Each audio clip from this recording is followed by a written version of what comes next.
Seja para aplicações de aprendizagem profunda, paralelismo massivo, jogos intensos em 3D ou outra carga de trabalho exigente, os sistemas hoje estão sendo solicitados a fazer mais do que nunca.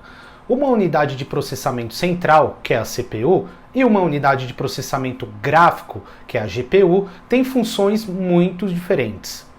O que é uma CPU? Constituída por milhões de transistores, a CPU pode ter vários núcleos de processamento e é normalmente citada como o cérebro do computador.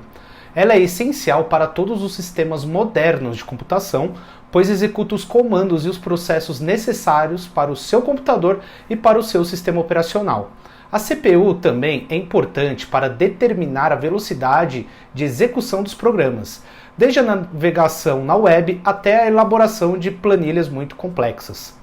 A CPU do seu computador ajuda basicamente em tudo, desde carregar o sistema operacional a abrir programas.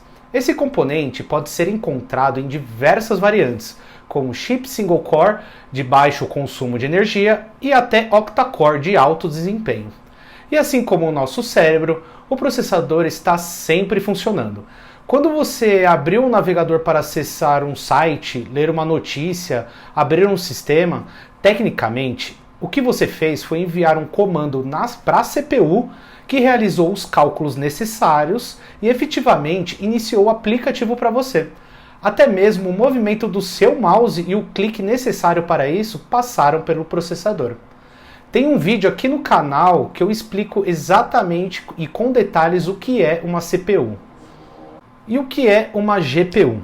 A GPU, conhecida popularmente como placa de vídeo, também é uma unidade de processamento como a CPU, mas com uma diferença. Ela é voltada especificamente para atividades gráficas, como jogos, softwares de edição de vídeo, modelagem tridimensional ou exibição de vídeos.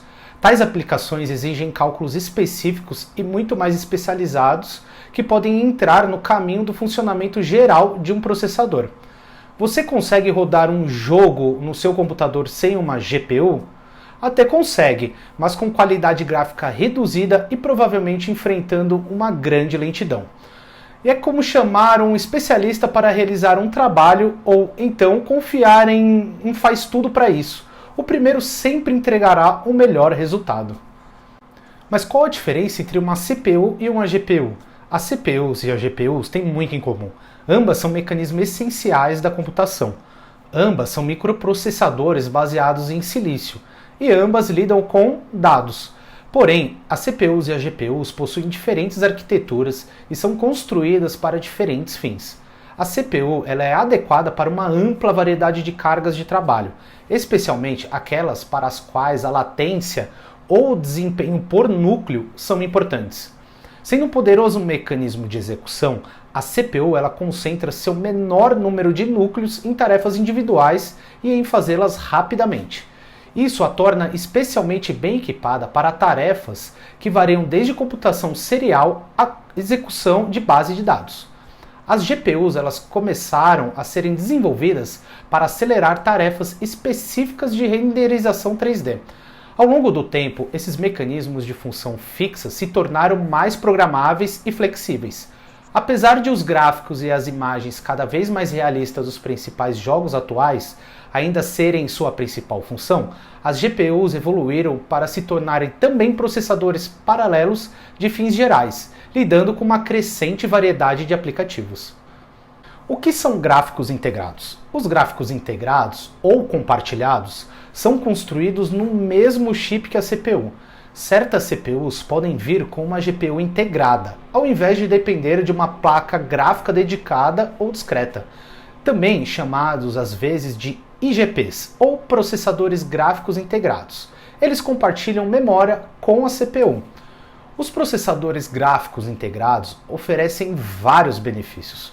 Sua integração com as CPUs permite que eles ofereçam benefícios de espaço, custos e eficiência energética em comparação com processadores gráficos dedicados, que seria aquela placa de vídeo à parte dentro do seu computador ou celular, enfim.